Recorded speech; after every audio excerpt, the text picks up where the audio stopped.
May bahay, oh. Sarili sila Tago siya. penthouse. Ito. Huwakan mo nga. Bah, hirap niyan. Malapit naman. Sa Pilipinas, pag nakagat eh. Sa Pilipinas, yung anak. Kuhala to. Picturean mo nga yung bahay, ang tawag ng bahay na.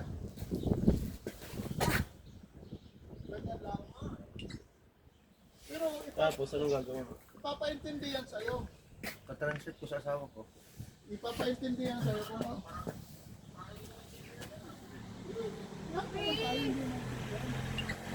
Ang ano lang doon, kaya nga pag-aralan na. Makakagating ka.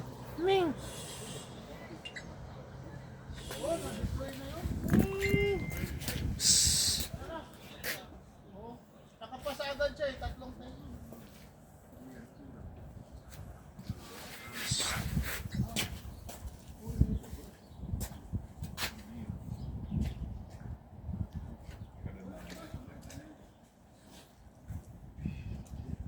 Юрьевич. Вот, так можно сказать. Томка, здоровый.